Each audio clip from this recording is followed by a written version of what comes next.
Jacques Pessis. Sud Radio, les clés d'une vie, celle de mon invité. Vous avez ajouté un moment de gloire à la chanson française, en un temps que les moins de 40 ans ne peuvent pas connaître, un passé encore très présent. À l'heure, vous ajoutez à ce palmarès des notes résolument intemporelles. Bonjour Corinne Hermès. Bonjour Jacques et merci de me recevoir. C'est une joie de vous retrouver puisque, on vous connaît à travers des succès et un Grand Prix Eurovision dont on va parler tout à l'heure, et vous revenez avec un album intemporel dont on va également parler. Mais le principe des clés d'une vie, c'est de vous raconter à travers des dates clés. Et la première que j'ai trouvée, c'est le 1er février 1980. C'est le 2e anniversaire de ce lieu dont l'animateur est une voix bien connue. Les Andrews Sisters. Le Paradis Latin. Et le Paradis Latin, je crois que vous y avez dansé. Oh là là, j'ai fait un numéro de Liza Minnelli pendant 2 ans. Je suis restée 2 ans au Paradis Latin. Mais je me souviens de vous, je vous ai vu plusieurs fois. J'y étais assez souvent le soir. Oui, alors effectivement, je me souviens avoir passé une audition. C'était d'ailleurs un ami musicien qui m'avait conseillé d'apprendre cabaret de Liza Minnelli parce que Jean-Marie Rivière était un grand amoureux de Liza Minnelli. Et donc, grâce à lui, j'ai passé ce numéro et j'ai passé l'audition. Et dès qu'il m'a entendu, il m'a engagé direct.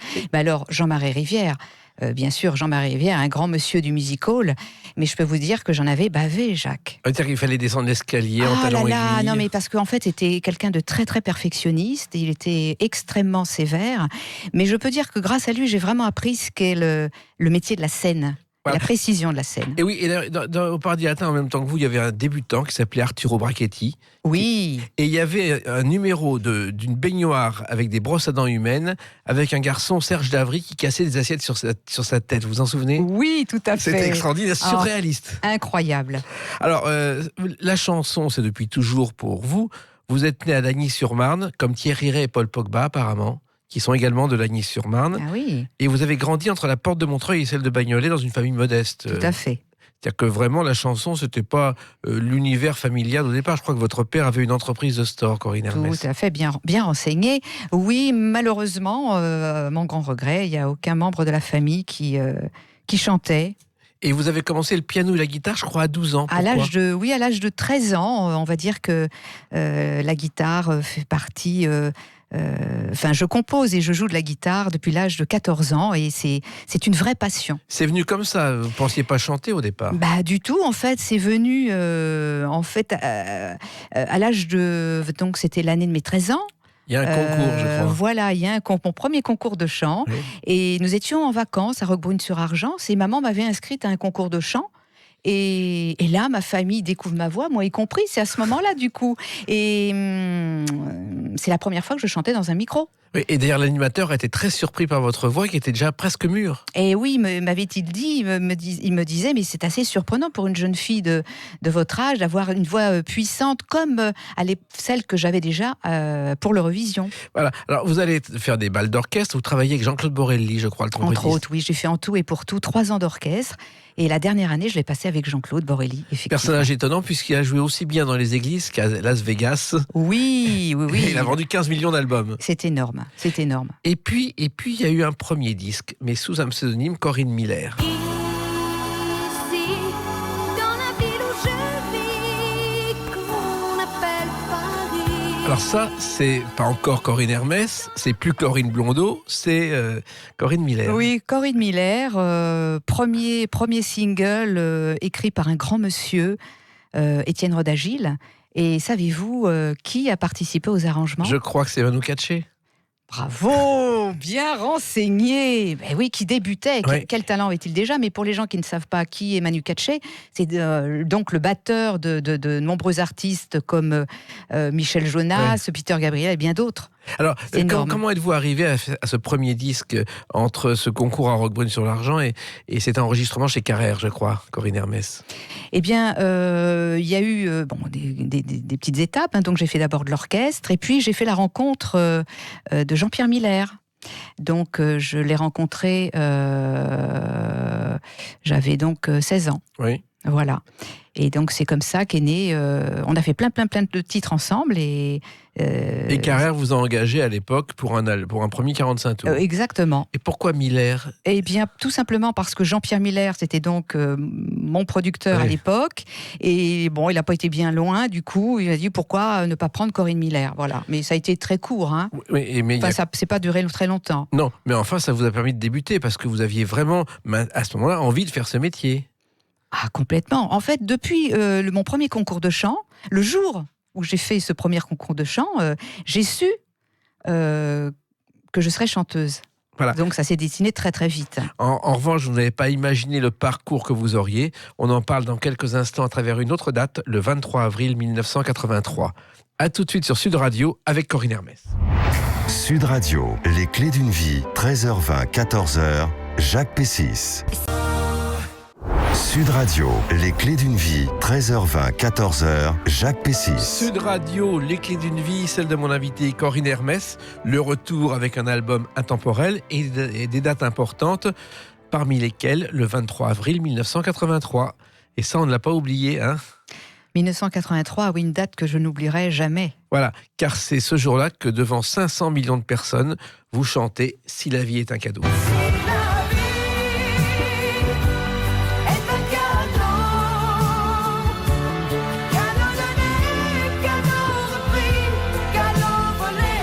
Grand Prix Eurovision. Alors vous imaginez, Jacques, quand j'entends cet extrait, ça a été une expérience pour moi exceptionnelle. J'avais 22 ans. Oui. Comme vous disiez, 500 millions de téléspectateurs. En quelques secondes, je suis passée de l'anonymat à la notoriété. J'ai eu des disques d'or. J'ai parcouru le monde entier. Alors, non, mais cette soirée était étonnante parce qu'en plus, le suspense a été très bref pour vous. Je crois que vous êtes passé la dernière. Ça a été terrible pour moi. Passer la dernière cette année-là, c'était l'horreur. J'étais dans tous mes états. Parce qu'en plus, j'étais dans un petit bureau. On m'a dit, voilà, vous restez là. Et j'ai attendu toute la soirée comme ça. Ça a été terrible. Alors, vous êtes là, c'est à Munich, dans une salle de jeu qui a été inaugurée pour les Jeux Olympiques de Munich. Et il y a une innovation importante cette année-là. C'est la première fois qu'on utilise des micros sans fil. Je ne sais pas si vous en souvenez. Et oui, tout à fait. Et le programme est très long. En plus, il devait durer 2h45, il dure plus de 3 heures. Oui. Et vous chantez. Et est-ce que vous attendiez à ce que les points arrivent comme ça ? Et oui, j'étais terrorisée, j'étais dans tous mes états, enfin j'étais vraiment très mal. Hein. Et alors après, quand vous êtes la dernière et que vous êtes la première au bout du compte, qu'est-ce qu'on ressent ? Comment ça se passe ? C'était terrible. Alors déjà, je vais vous la faire courte. Hein. Déjà, il fallait avoir la chance d'être sélectionné. Oui. Hein, donc Alors la sélection, ça a duré aussi quelques mois, c'est-à-dire que vous êtes allé dans un bureau chanter. C'est ça. Je me suis pas comme aujourd'hui. Voilà, c'est ça. Je me suis retrouvée en fait dans un tout petit bureau avec 2 personnes. Il y avait un petit magnétophone, pas de micro. Hein. Il fallait chanter comme ça, en direct, dans ce petit bureau. Et voilà, on vous dit chantez, on vous écoute, chantez. Ce que je ne savais pas, c'est que nous étions 300 candidats quand même cette année-là. Oui. Et pas de nouvelles ensuite pendant 3 mois. Et un jour, on vous appelle. Exactement. Pour me dire que voilà, j'étais l'heureuse élue pour aller représenter le Luxembourg pour l'Eurovision. Oui, car curieusement, vous ne représentez pas la France, donc vous restez la dernière Française à avoir gagné, mais pour le Luxembourg. À mon grand regret, vous imaginez que j'aurais tellement voulu représenter la France, qui est donc mon pays, mais quand on a voulu présenter ma chanson en France, et là, c'est la sélection, il faut l'expliquer, pourquoi le Luxembourg, la sélection était faite déjà pour la France. Et c'est mon producteur, Raïm Saban, producteur de Goldora, qui est bien d'autres choses, bien d'autres séries, Jackie, tous les dessins animés, etc., qui a eu la merveilleuse idée en fait d'envoyer la maquette au Luxembourg d'RTL, chez RTL, qui faisait cette année-là en fait la sélection pour l'Eurovision. Oui, et curieusement, c'était une telle émotion qu'au moment de la rechanter, on a dû vous pousser sur scène parce qu'il y avait des bouquets de fleurs partout, vous n'en pouviez plus. J'en pouvais plus. J'étais dans tous mes états, mais c'était vraiment un moment magique. Oui, car vous avez battu les favoris qui étaient la Suède et Israël. Oui. Et pour l'histoire, c'est dangereuse quand même. Très dangereuse, oui. Carola 3e pour la Suède et Ofra Haza 2e, je crois. Exact. Et la France a fini 8e avec Guy Bonnet. Tout à fait. On a vécu pire depuis. Oui. Alors, simplement, cette chanson, ensuite, ça vous a permis de faire le tour du monde. Et oui, donc les demandes venaient de partout. Comme je vous le disais, je suis partie un peu partout dans le monde. Mon agenda était complètement surbooké. Et encore aujourd'hui, d'ailleurs, je reçois plein de petits mots du monde entier. Hein. Donc vous imaginez, quelques années encore plus tard, c'est vraiment resté encore dans les mémoires. Oui, mais il fallait la chanter en plus en différentes langues, cette chanson. Oui, Corinne Hermès. oui. Vous vous souvenez le nombre de langues En tout cas, anglais, allemand, c'était sûr. Et alors, je crois qu'en plus, vous avez réalisé le rêve secret de votre mère. Parce que... Oui, maman a toujours rêvé chanter. Et c'est vrai qu'à travers sa fille, elle réalisait son rêve. Et votre père était fier de vous aussi. Ah, fier. Et quand il présentait sa fille, c'est je vous présente Corinne Hermès. Et comment expliquer que cette chanson ait eu autant de succès? Elle est venue comment, cette chanson? Elle est venue par hasard, finalement? Cette chanson est venue... en fait, je travaillais depuis, donc, comme je vous le disais, depuis l'âge de 16 ans. Je travaillais avec Jean-Pierre Miller, qui me présentait très souvent des chansons. Et puis jusqu'au jour où il m'appelle, il me dit « J'en ai une petite dernière à te faire entendre. » Mais en écoutant « Si la vie est cadeau », j'ai eu le frisson, un frisson terrible. C'est la première fois qu'une chanson me faisait un tel effet. Et je lui dis, écoute, il faut absolument l'enregistrer. C'est comme ça que c'est arrivé, en fait. Et c'est lui qui a eu l'idée d'appeler Raïm Saban, qui, à son tour, en l'écoutant, il a eu le même coup de foudre. Mais lui, par contre, il a tout de suite pensé Eurovision. C'est ça qui était incroyable. Alors, ce qui est étonnant aussi, c'est que c'était le premier succès. Et après, on vous a pris pour une débutante quand vous avez chanté ceci. Esquisse-moi et refais-moi, exquise de toi, rien que pour toi. Apprends les couleurs. Dessine-moi. Alors pourquoi débutante? Parce qu'on vous donne la victoire de la révélation féminine de l'année. Oh, écoutez, moi j'étais plutôt heureuse, Jacques, Oui. parce qu'en fait ma première récompense fut celle du public, Oui. avec S'il avait cadeau, et la deuxième, la reconnaissance du métier. Bon, je comprends votre approche, mais j'étais quand même bien heureuse de l'avoir Non, eue. mon approche, en tout cas, c'est celle de ceux qui ont critiqué cette récompense en disant, attendez, elle a eu le Grand Prix Eurovision, c'est pas une révélation. Tout à fait, je suis d'accord avec vous. Mais en même temps, il y a eu deux autres candidates le jour où vous avez eu cette victoire féminine dans une histoire présentée, je crois, par Michel Drucker. Il y avait Linda Williams, qui est aujourd'hui, qui a mis fin à ses jours, hélas, et Mélodie, qui est vendeuse de prêt-à-porter en Belgique. Ah bon? Oui, Aujourd'hui? aujourd'hui. Et d'ailleurs, Mélodie, qui a été aussi produite par Jean-Pierre Miller. Voilà. Alors finalement, c'est des moments heureux. Est-ce que cette révélation féminine vous a touché? Ça vous a surprise?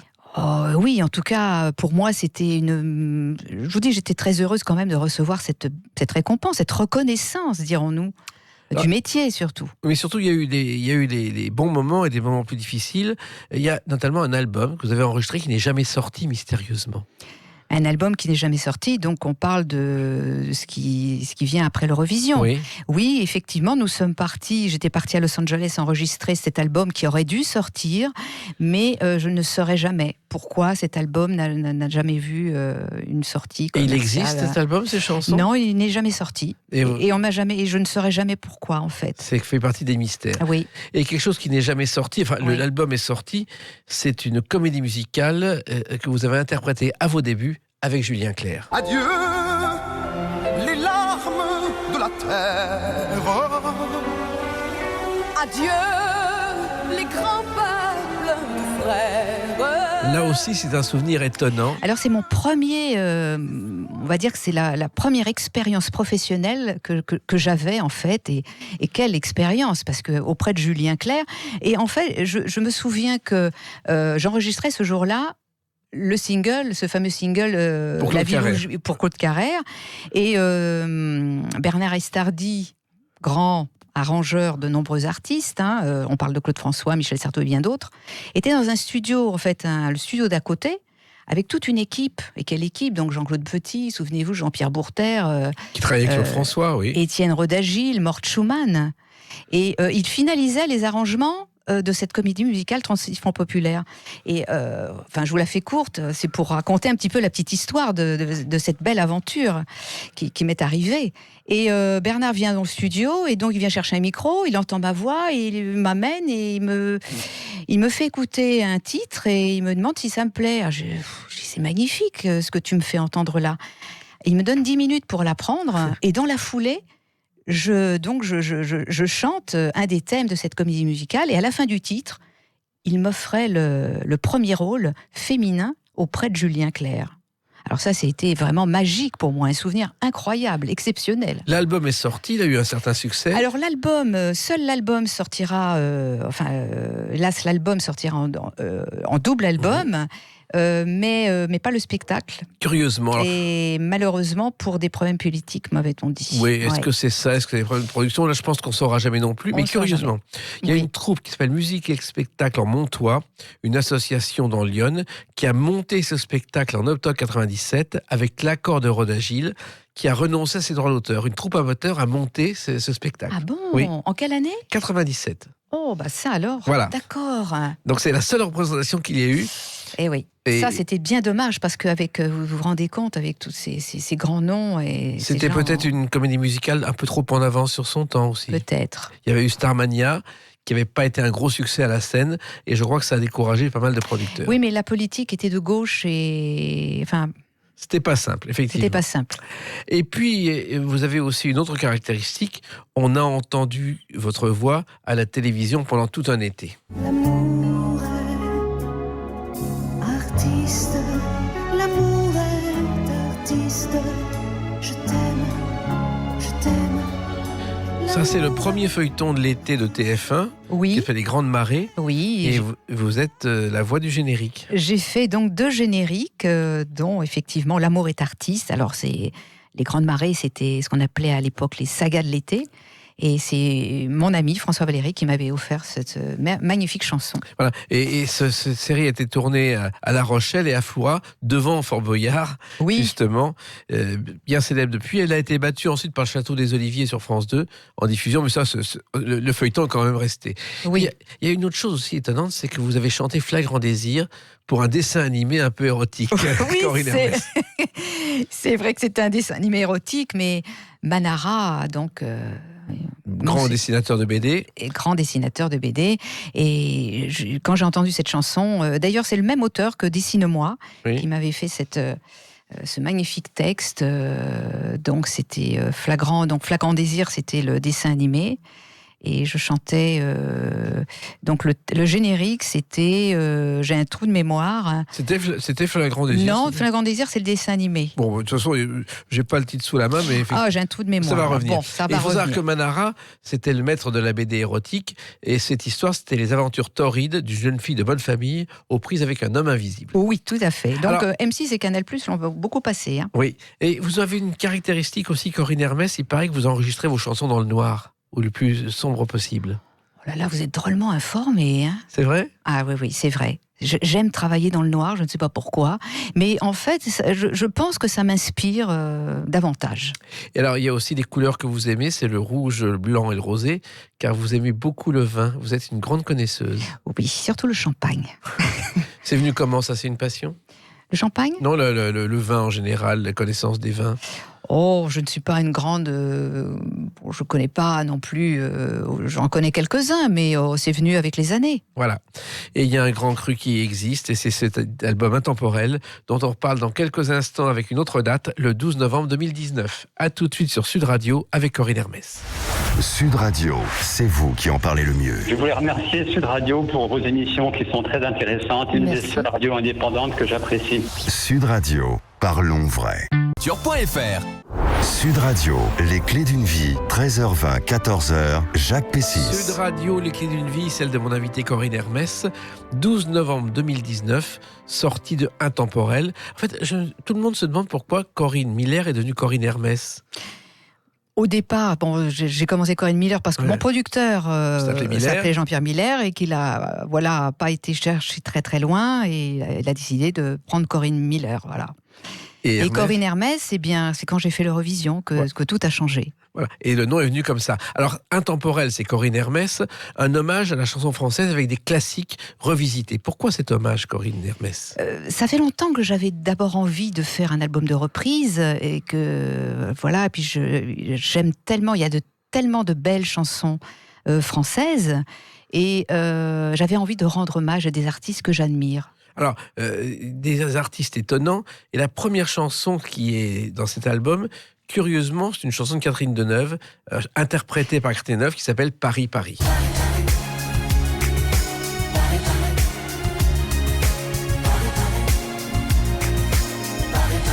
Alors là aussi, c'est assez une chanson un peu parlée. Bon, ça fait pas penser au Paradis Latin, mais presque. Pourquoi cette chanson? Ah, vous trouvez? Bah oui, ça aurait pu être une mélodie du Paradis Latin. Oui. Alors en tout cas, quand j'ai découvert cette chose, j'ai entendu ça un jour, et donc chanson de 1994, hein, Oui.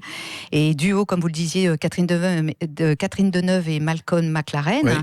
J'avais adoré, j'avais beaucoup aimé cette approche de, je la trouve magnifique, avec un texte un petit peu à la Prévert. Vous savez, comme une sorte d'inventaire de cette ville magique, cette ville de lumière qu'est Paris. Et moi, j'adore Paris, j'aime Paris. J'avais vraiment, pour moi, c'était rendre hommage à Paris. Voilà, il y a Prévert qui est cité, un Saint-Jean-Hiver d'Antoine Blondin, la Javanaise, il y a le Moulin Rouge, il y a Arletty, qui sont des symboles de Paris. Complètement. Et ça vous touche, ça? Et ça m'a touchée, oui, ça m'a touchée. Et j'ai vraiment aimé, je trouve que le texte est magnifique. Et cette chanson est beaucoup plus parlée que chantée. Oui. Et j'avais envie d'avoir cet exercice aussi. Et ce qu'on ne sait pas sur Catherine Deneuve, bon, on sait qu'elle a été doublée dans les films de Jacques Demy, mais elle a fait plusieurs enregistrements. Elle a surtout, avec Serge Gainsbourg, Oui. Souviens-toi de m'oublier. Et puis, il y a eu beaucoup de duos à la télévision et au cinéma. Il y a eu Quand on s'aime avec Gérard Depardieu. Et dans Potiche, elle chante C'est beau la vie. Elle aurait pu faire une carrière de chanteuse aussi. Elle aurait pu. Et j'avais envie de lui rendre hommage aussi, d'ailleurs, Catherine Deneuve. Elle le mérite. Alors, cet album, au départ, devait s'intituler Paris-New York. Hein? Oui. Oui, il devait, au départ, c'était Paris-New York, encore bien informé. Mais ça, c'est plutôt pour la scène. Voilà, ça c'est voilà. Mais non, j'ai préféré du coup à réflexion l'appeler intemporel. Pourquoi intemporel? Bien parce que ce sont des chansons intemporelles. Ce sont des chansons qui ont marqué nos mémoires et voilà, il y en a une qui a marqué nos mémoires, mais même si elle vient de New York, justement, c'est Just a Gigolo. Just a gigolo, everywhere you go. People know the part you're playing. Encore un classique qui vous touche. Oui, et je me suis beaucoup amusée en fait à reprendre cette chanson. Vous savez, en commençant comme ça, le côté un petit peu Marlene Dietrich, Marilyn Monroe, on commence comme ça doucement, et puis hop, après ça devient un peu plus festif. Voilà, je me suis amusée à faire ça. Il a fallu 4 ans pour faire cet album parce que vous avez hésité sur certaines chansons, Corinne Hermès. Alors j'ai hésité, le choix s'est fait. Le choix fut compliqué parce que c'était difficile. Imaginez, il y a tellement de belles chansons, n'en choisir que 10, ça a été un petit peu compliqué, hein. Mais le choix s'est fait naturellement quand je les ai chantées, surtout, et que le ton y était. Alors, Just a Gigolo, il faut savoir, au départ, c'est un tango qui a été créé à Vienne par un musicien italien, un librettiste autrichien. Et curieusement, c'est en France qu'il y a eu un certain André Maupré qui l'a traduit dans un film C'est mon gigolo. Et ensuite, c'est allé comme ça aux États-Unis où Bing Crosby l'a repris. Oui. Donc, est-ce que c'est bien 1924 ? 1929. Ah, vous 1929, presque. j'étais presque. Voilà. Alors, les crooners, vous les aimez, de toute façon. J'aime les crooners, oui. Je crois que votre idole absolue, c'est elle. This heart is cold. Golden words he will pour in your Shirley Bassey dans Goldfinger. Shirley Bassey, mon idole absolue. Vous savez, j'ai fait des kilomètres pour aller la voir, Jacques. Ah bon ? Ah oui. Shirley Bassey, ça a été, en fait, c'est une des artistes qui m'a donné vraiment l'envie de chanter quand j'étais toute jeune. Déjà, j'écoutais Shirley Bassey, j'adorais sa voix, cette grande voix comme ça. Et puis très classe, très l'élégance. C'est tout ce que j'aime en fait. Et je me suis dit, dans cet album, c'est pas possible de pas reprendre un Shirley Bassey. Et c'est vrai que j'aurais pu reprendre Goldfinger, mais voilà, j'ai entendu Apartment, qui est sorti en 2009 composé par Rufus Wainwright, et illustre musicien canadien. Et voilà, j'aimais ce côté un peu festif. Voilà, je trouvais que ce titre était plutôt. Voilà, j'avais envie de l'insérer en tout cas. Mais Goldfinger, il faut savoir, c'est la première fois que dans un James Bond, on met une chanson pop. La tradition est née à ce moment-là, oui. Et elle est restée. Et puis il y a quand même une chanteuse française à qui vous rendez un hommage affectueux. C'est Françoise Hardy, à travers Message personnel. Mais si tu crois un jour que tu m'aimes, ne crois pas que tes souvenirs me gênent. Et cours jusqu'à perdre haleine. Viens me retrouver. Là aussi, c'est... Comment ne pas reprendre un Françoise Hardy ? Oui. Françoise Hardy, quel talent, quelle femme J'aime tout chez Françoise Hardy. Elle écrit tellement bien avec musique de Michel Berger. Mais j'aime vraiment beaucoup Françoise Hardy. Elle a écouté votre chanson, votre reprise, vous lui avez envoyé ? Je ne pense pas qu'elle l'ait entendue encore. Il faudrait, je crois que ça la toucherait beaucoup. Elle aime ce genre d'hommage. Et puis, vous avez un autre point commun avec Françoise Hardy, c'est la passion du rock. Quand elle était ado, elle adorait Paul Anka et Cliff Richard. Et elle les guettait à la sortie des music halls pour avoir un autographe. Et vous, le rock, je sais que vous aimez aussi. Le rock, oui. Surtout à la guitare. Oui. Je jouais à la guitare, le rock. Avec un problème, vous êtes gauchère. Oui, bien, bravo. Oui, une vraie gauchère. D'ailleurs, ça pose un problème parce que, mon instrument, comme je vous le disais, c'est la guitare. Oui. J'adore ça. Et j'ai commencé par la guitare électrique, mais trouver des guitares qui me plaisaient, très compliqué. Étant une vraie gauchère, il n'y a pas beaucoup de choix pour les gauchers. Alors, il y a le choix, en revanche, parmi les chansons. Et dans cet album intemporel, parmi les 10 chansons, il y a un classique de Michel Legrand, Les Moulins de mon cœur. Le voyage autour du monde d'un tournesol dans sa fleur, tu fais tourner de ton nom tous les moulins de mon cœur. La bande originale au départ de l'affaire Thomas Crown avec Steve McQueen et Faye Dunaway. Et puis, il paraît que Michel Legrand a composé cette musique en s'inspirant du mouvement d'une symphonie pour violon de Mozart. Ah, je ne savais pas. Vous m'apprenez quelque chose. Il y a des liens.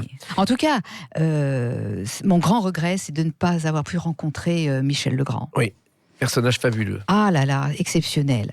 Et quand j'ai enregistré cette version, je parle de l'interprétation, je l'ai fait d'un bout à l'autre comme ça. J'étais vraiment inspirée. J'ai réussi il me semble, avoir trouvé une ambiance un peu particulière sur cette chanson. Oui. D'ailleurs, les arrangements ont nécessité beaucoup de travail. Oui, parce que sur ce projet, Jacques, j'ai été vraiment à ce qu'on appelle tous les postes, le choix des instruments, des arrangements, l'interprétation. Le montage aussi par ordinateur. J'ai même appris, Pro Tools, qui est un logiciel... Vous connaissez Pro Tools ? Oui, bien sûr. Ah, vous connaissez, donc un logiciel professionnel de musique, pour les gens qui ne le savent pas. Mais en fait, ça m'a servi à construire, à monter... coller, c'était plus simple pour moi de le faire moi-même que d'expliquer à un musicien et qui pas avoir le résultat que je souhaitais, puisque je savais exactement ce que j'avais envie d'entendre. Voilà, donc on comprend que ça avait pris 4 ans. Oui. Et puis dans cet album intemporel, Corinne Hermès, il y a aussi un classique, le premier grand succès de Jacques Brel. Ne me quitte pas. Il faut oublier. Tout peut s'oublier. Qui s'enfuit déjà. Oublier le temps, des malentendus et le temps perdu. Là, c'est pas facile non plus de reprendre une chanson comme ça. C'est pas facile. Et justement, donc, effectivement, le plus difficile, c'est de les revisiter sans les dénaturer. Donc, c'est vrai que c'est très, très, très compliqué. Cette chanson de Brel vous touche particulièrement ? Elle m'a toujours touchée. Toutes les chansons, d'ailleurs, qui font partie de cet album, encore une fois, le choix fut difficile, mais en les chantant, il se passe quelque chose, ou ça se passe pas. Mais celle-ci fait vraiment partie des chansons qui m'ont toujours touchée. Ouais. Et cette chanson, c'était le premier succès de Brel. Oui. Il a eu le Grand Prix du disque. Et lorsqu'on lui a remis, alors qu'il était avant totalement inconnu, il dit « J'ai débuté pendant longtemps, pendant 4 ans. » C'est l'esprit de Brel. Oui. Et puis, il y a quelqu'un qui est aussi célèbre dans notre cœur que Brel. C'est Barbara, à qui vous rendez hommage avec « Dis, quand reviendras-tu » ? Dis, quand reviendras-tu ? Dis, au moins, le sais-tu ? Que tout le temps qui passe ne se rattrape guère. Là, on sent toute l'émotion et Barbara aurait pu l'interpréter de cette façon. Il y a des liens musicaux avec elle. Oui, enfin, en tout cas, c'était incontournable. Pour moi, c'était évident de reprendre à Barbara. Pourquoi ? Parce que, ça me rappelle plein de souvenirs. Et puis, pour tout vous avouer, ma grand-mère adorait cette chanson. Et pour moi, c'est une manière de me rapprocher d'elle. Voilà. Ce qui est étonnant, c'est que votre grand-mère aimait cette chanson, mais que la génération d'aujourd'hui adore Barbara. Ça prouve que la chanson française touche encore les cœurs. Et oui. C'est quelque chose d'important pour vous ? Très, très important. Et dis, quand reviendras-tu? Ceux qui vous aiment vous posent la question par rapport à la scène, je suppose. Oui. Il y a la scène prévue. Ah bah justement, oui. Oui, en tout cas, c'est en préparation actuellement. Et voilà, c'est un spectacle qui sera plutôt intimiste, un peu glamour. Et Où vous évoquerez ces chansons. Comment ? Où vous évoquerez ces chansons. Oui, puisque effectivement, cet album est conçu aussi pour la scène. Alors, naturellement, on revient à l'anglais. Il y a une chanson incontournable dans cet album aussi, chanson que vous interprétez depuis vos jeunes années, je crois, Corinne Hermès, c'est New York, New York. I'll make a brand new start of it in old New York. If I can make him there, I'll make it anywhere. It's up to you, New York, New York. Là aussi, c'est un souvenir lointain. C'est un souvenir lointain. Pour moi, ça évoque... il y a quelque chose qui me fait penser au paradis latin, cette époque du paradis latin. Vous voyez, c'est un... Voilà. Et puis, c'est un hommage à Liza Minnelli. Que vous avez aussi rencontré ou non?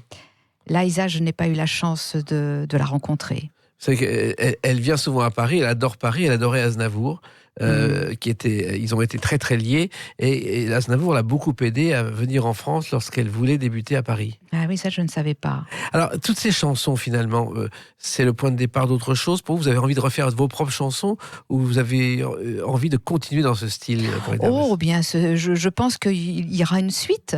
Probablement une suite, et puis mes propres chansons, ça j'en ai fait toujours tout au long de ma vie, je continuerai, c'est quelque chose qui va m'animer toute ma vie, la composition et la création. Oui, mais là, est-ce que vous n'avez pas l'impression de faire une œuvre de célébrité publique en défendant ce répertoire que on dit parfois plus tellement à la mode? C'est-à-dire? Bon, on dit, c'est les chansons françaises sont dépassées, ça n'intéresse plus personne. Vous croyez? Non, je ne crois pas, mais certains le disent. Oh, ben écoutez, ils ont bien tort. Voilà. Ça fait partie quand même de nos... Non, c'est pas du tout. C'est bien notre au contraire. patrimoine et vous le défendez dans cet album intemporel avec ces 10 chansons. Merci Corinne Hermès de l'avoir enregistré. Merci à vous. Et puis, à bientôt sur scène avec ce répertoire et vos propres succès. Merci. Merci. Dans quelques instants, on va retrouver Brigitte Lahaie comme tous les jours. Ensuite, ce sera Trina McDean. Et ensuite, les vraies voix de Sud Radio avec Christophe Bordet et toute sa petite bande. Et vous revenez quand vous voulez parce que nous parlons vrai comme vous ici à Sud Radio. Merci Jacques. À très bientôt et rendez-vous nous demain pour d'autres clés d'une vie. Bonne journée. Merci. À demain. Sud Radio, les clés d'une vie, 13h20, 14h, Jacques Pessis. Les vraies voix Sud Radio. Christophe Bordet. À la une des vraies voix.